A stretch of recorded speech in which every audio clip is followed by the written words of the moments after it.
두 번째 사연 네. 들어가겠습니다. 30대 중반의 남자분이 보내주신 사연이고 제가 소개해드리겠습니다. 30대 중반의 남자입니다. 많은 고민 끝에 메일을 보냅니다. 공무원 시험을 준비하다가 포기하고 늦은 나이에 첫 사회 생활을 시작했습니다. 여러모로 부족했던 신입이었던 저를 하나부터 열까지 챙겨준 것은 바로 윗선임이 아닌 팀장님이었습니다. 다른 선배들이 저를 무시하고 괴롭힐 때 항상 나서서 해결해주던 팀장님께 고마움을 넘어 어느새 이성으로서 마음을 품게 되었습니다.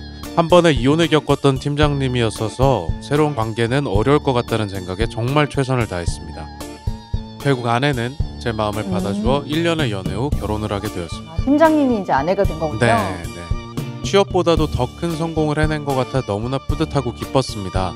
10여 년 전 돌아가신 부모님 생각에 결혼식 때 많이 울기도 했습니다. 그리고 3년이 지난 지금 저는 이혼을 생각하고 있습니다. 결혼과 동시에 아이를 빨리 가져야 한다며 매일같이 관계를 가졌고 그 횟수를 장모님이 체크하셨습니다. 결혼 3개월도 되지 않아 장모님이 신혼집에 함께 살며 몸에 좋다는 것도 챙겨주셨습니다. 체질상 보약이 안 맞는데도 매일 아침 보약을 먹지 않으면 출근 자체를 못하게 하셨습니다. 회사 일이 고돼서 그렇다며 회사도 그만둘 것을 강요받았고 결국 퇴사했습니다. 아내가 출근한 사이 장모님과 함께 있는 매일이 너무나 불편했지만 다 우리를 위한 것이라 생각하면서 참았습니다.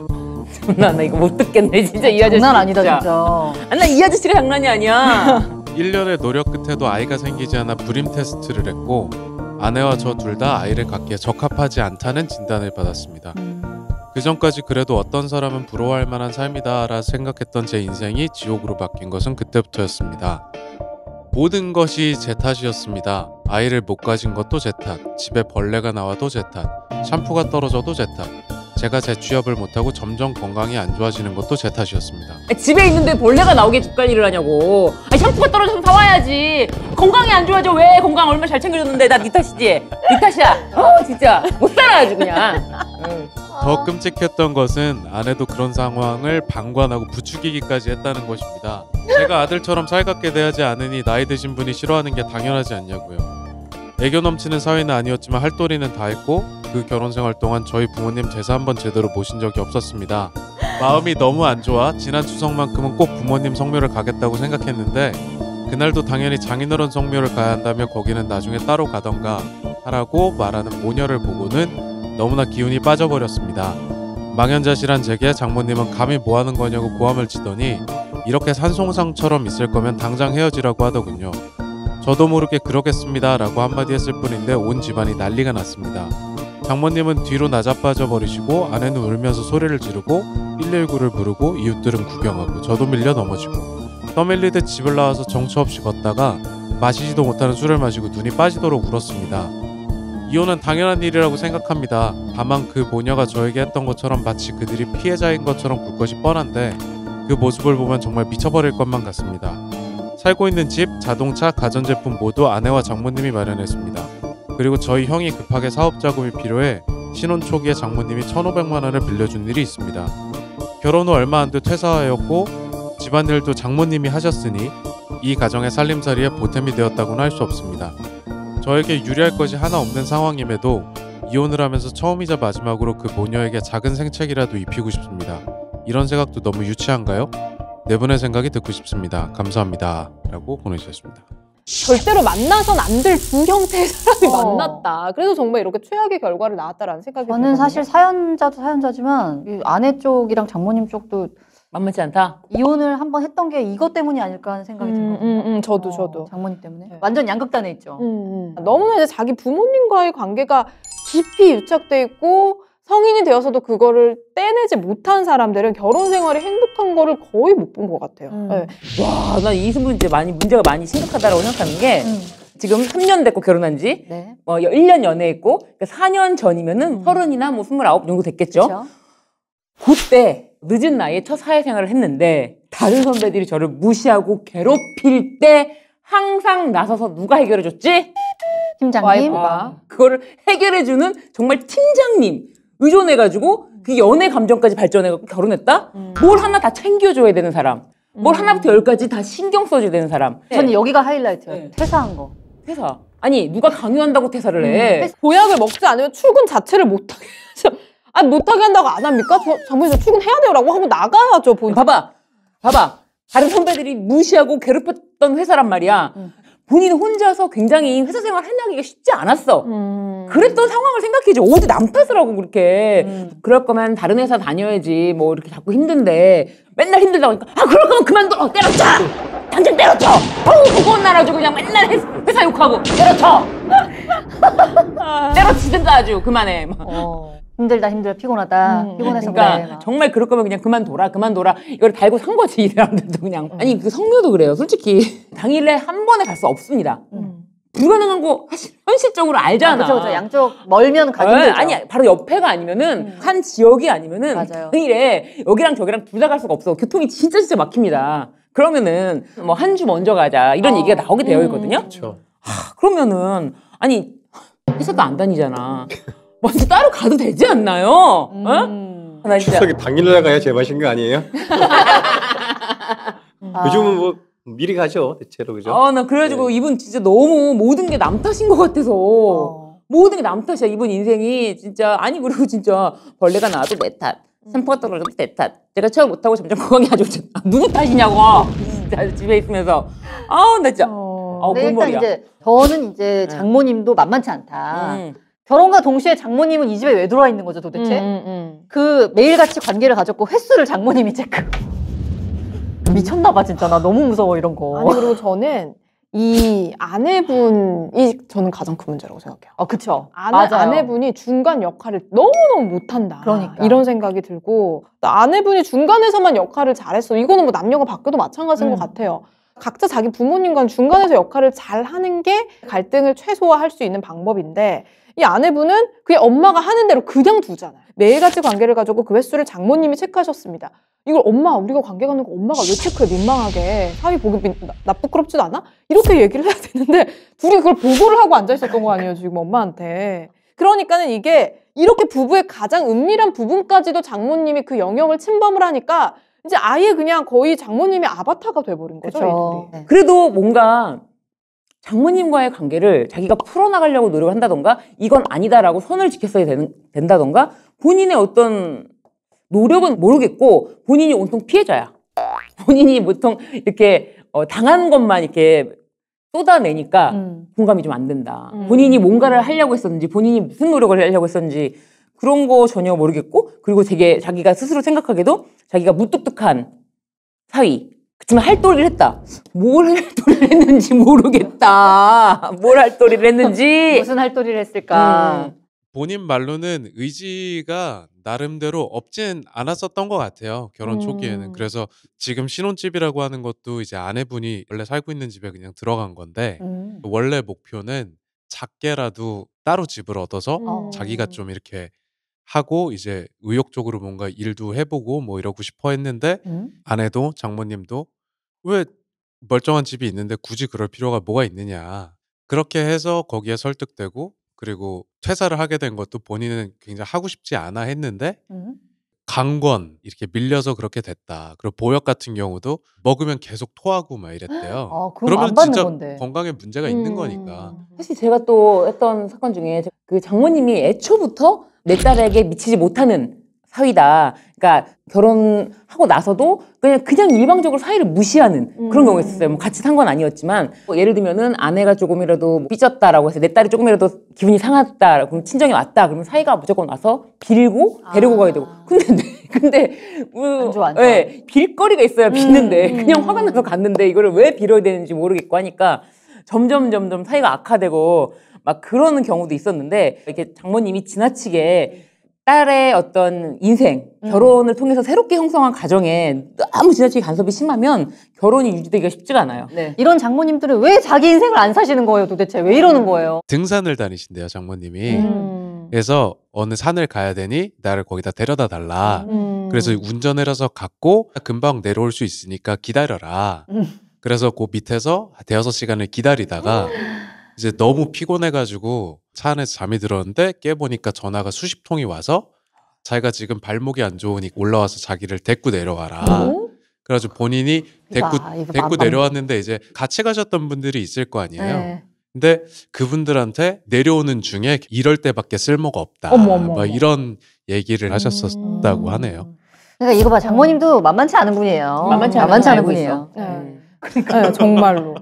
최대한 상대에게 맞춰주려고 하는 분들은 정말 그런 마음을 알아줄 수 있는 분들을 또 만나야 되는데 물론 그 물질적으로 많이 해주시기도 했지만 그런 착한 거를 네가 그럼 나한테 이렇게 하지 어떻게 할 거야? 그렇게 그냥 생각하시는 분인 것 같아요. 그래서 좀 안타깝고 아내분은 그냥 엄마가 하라는 대로 하는 거고 왜 이 장모님은 왜 딸에게 집착하나? 이 아내는 왜 장모님으로부터 독립하지 못하나? 성인인데. 그 심지어 회사에서 팀장이어가지고 자기 남편도 막 그렇게 다 커버 쳐줄 정도로 능력 있는 여잔데 왜 엄마 밑에서 이러고 있나? 잘하는 동안. 그래서 너는 내가 시키는 대로만 해. 너 내가 시키는 대로 그러니까 잘 됐잖아. 그리고 실제로 이제 우리 남편의 형한테까지 이렇게 돈을 빌려줄 정도로 능력이라면 능력이 있을 수 있는 거니까. 네. 그리고 이제 정말 이거는 어쩔 수 없습니다. 결혼할 때는 부모에게 뭔가를 받는 순간 부모가 간섭 안 하기 또 쉽지 않다. 그리고 뭔가 한쪽에서 너무나 많이 해온 여자 측이든 남자 측이든 네. 비우는 결혼을 하게 되면 웬만하면은 내가 이렇게까지 해왔는데 지금 네가 나한테 이렇게밖에 못해? 이런 생각을 좀 하게 되는 것 같더라고요. 그러니까요. 보니까. 근데 제 지인 중에 그냥 정말 몸만 들어왔는데 이제 하루는 여성분이 한 결혼하고 나서 1년 정도 됐나? 1년 됐는데도 내 차 타고 가라고 한 거예요. 내 차. 아. 내 차. 우리 차인데 이제 이 남성분이 화가 나가지고 가출을 했잖아요. 그러면 자식 나면 내 새끼라고 하면 안 되나? 우리 새끼. 아유, 우리 새끼. 이게 정말 생색을 안 내도 저쪽에서는 낸다고 생각하니까 더 배려를 해줘야 되는 부분도 있는데 네. 그렇지는 못할 망정 우리 장모님이 너무 지금 이 딸의 삶에 간섭해가지고 감나라 배나라 하는 게 또 네. 딸이 한 번 이제 결혼에 실패했잖아요. 그렇기 때문에 이번만큼 엄마 말 들어. 너 지난번에 엄마 말 안 들어서 어떻게 됐니? 너 지난번에 엄마 말 안 들어서 어떻게 됐어? 엄마 말 들으면 너 이혼이란 건 없어. 남자는 아주 꽉 잡아야 돼. 남자는 아주 쥐어짜놔야 돼. 아주 그냥 정신 못 차리게 쥐어짜야 돼. 그냥 젖은 수건 마냥 쥐어짜가지고 그냥. 엄마 말 들어. 엄마 말 들으면 그럴 일 없어. 같이 살기 쉽지 않고요. 뭐 이혼 생각하신 거 잘하신 것 같고 빨리 이혼하시는 게 좋은데 이혼을 하셔야 돼요. 뭐 작은 생책이라도 입히고 싶습니다. 이런 마음 들겠죠 지금. 왜냐하면 너무 뭐 억울하다는 생각 들고 힘드시니까. 근데 이혼하자고 하는 것 자체가 이 장모님한테 엄청난 타격이 될 겁니다. 심지어 이제 두 번째 이혼인 네. 건데 그러니까는 뭐 헤어지라고 했을 때 그러겠습니다 한마디 하니까 난리가 장모님 난 뒤로 거지.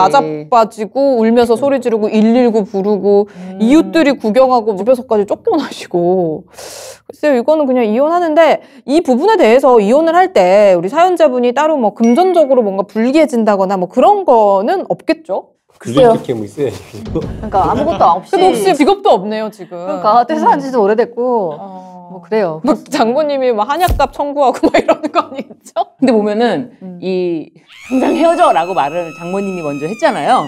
근데 오케이 하니까 그냥 바로 장모님은 너무 놀란 거야. 말 한 번 서운하게 했다고 이러면 장모님 입장 너무 이해하시네요. 장모님이 경험하신 것 너무 같아. 이해 잘하시네요.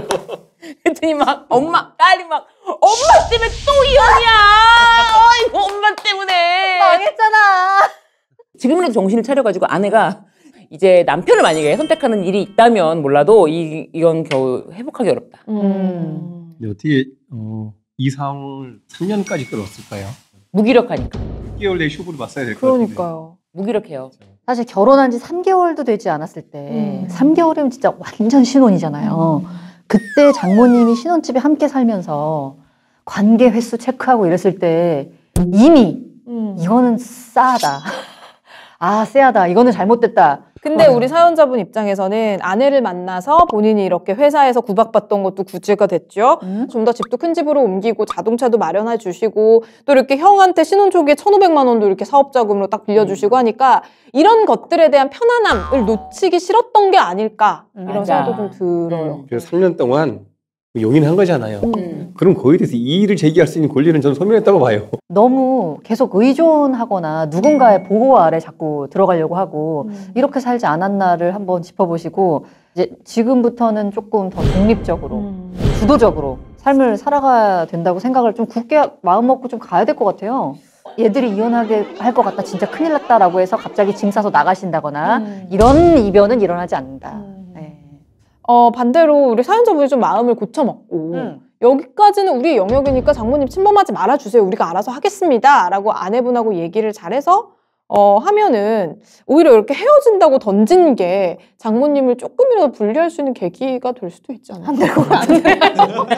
이런 분은 쉽지 않아요. 지푸라기라도 네. 잡아보려 했으나. 나는 진심으로 장모님이 빙이 된 건데, 이 사이 용서 못해. 장모님이 잘했다는 게 절대 아니라, 이렇게 생각하는 사람한테는 맞아요. 정말 이렇게밖에 안 보이고, 진짜 나는 이게 너무 웃겨. 모든 것이 내 사위 탓이다. 하필 이런 남자를 골라와가지고 애는 그냥 아주 그냥. 그래서 빨리 도망치시라. 빨리 도망치시라. 아휴. 오늘 사연이 왜 이렇게 힘들지? 나 왜 이렇게 힘들지 오늘?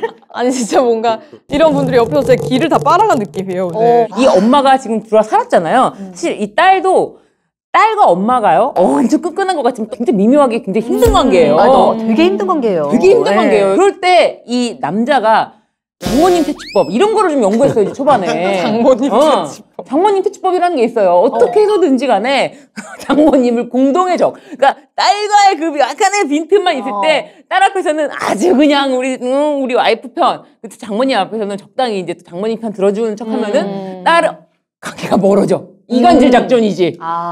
그래서 결국에는 이제 엄마 자꾸 이런 식으로 하면은 우리 엄마랑 같이 못 살아 이렇게 된다 딸이. 네. 그렇게 해야 되는데 이런 장모님한테는 정말 전적으로 내 아내 편을 먼저 내가 들어주면 되는데 그게 좀 어려운가 봐요. 그럴 때는 일단은 죽어도 내 아내 편을 들어줘라. 내 아내한테는 든든하게 내가 편을 들어줘야 장모님이 그 치고 들어오지 못한다. 지금 너 잘 생각해. 지금 네 편은 니네 엄마 아니라 나야. 그렇지. 약간 이렇게. 아내가 뭔가 힘들어하는 것 같으면 내가 할게 먼저. 그래야 장모님의 그 손길을 벗어날 수가 있다. 굉장히 중요한 팁인 것 같아요. 이런 약간 뭔가 간섭하는 장모님이 특히 있을 때 내가 네 편이라는 거를 계속 뭔가 확인시켜주는 작업은 중요한 것 같다.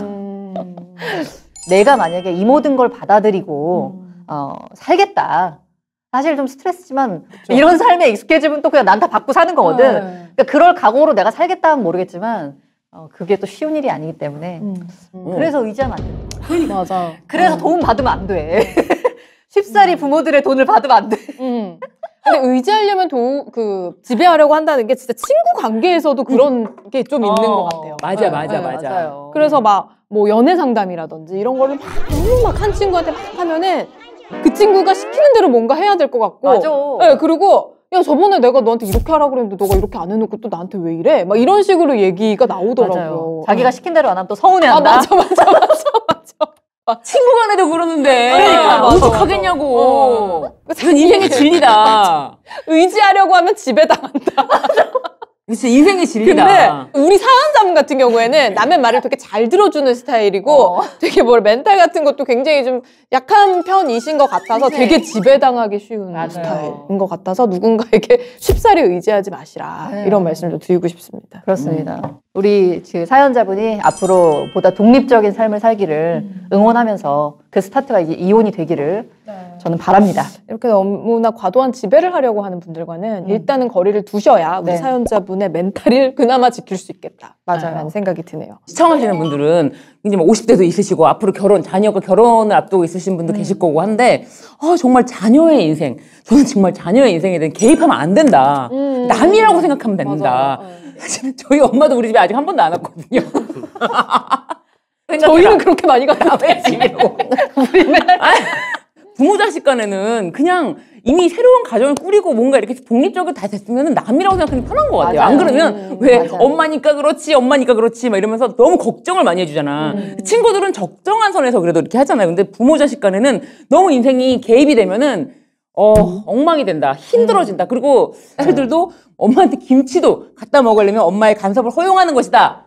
제발 엄마한테 뭔가 의지하려고 하지 마라. 그래. 오늘의 가장 큰 명언이었죠. 의존하게 되면 지배당한다. 의존하는 순간 지배를 허락하는 것이다. 우리 사연자분도 어쨌든 좀 앞으로의 삶이 좀 많이 행복하게 되시기를 이제 극복하면서 사셨으면 좋겠고요. 이렇게 저희와 이야기 나누고 싶으신 분들 저희에게 사연 보내주시기 바랍니다. 네, 아래 메일 주소 나가고 있는데요. 뭐 결혼 관련된 고민이라면 어떤 사연이든지 저희는 뭐든지 다 받고 있고요. 근데 네. 그 사연 보내면 네. 욕만 먹지 않나요? 욕만. 아니죠. 저희는 이제 아주 객관적으로 판단을 해서 보내드리기 때문에. 물론 이제 네. 욕하는 사연도 있는데 아닌 사연도 많았잖아요. 아니, 지금까지 네. 가장 많이 욕하시지 않았어요? 절대 이제 뭐 사연자의 무조건적인 편을 들지 않는다. 네. 네, 그럼 오늘은 여기서 인사드리겠습니다. 본격 이혼 권장 방송 지금 헤어지러 갑니다.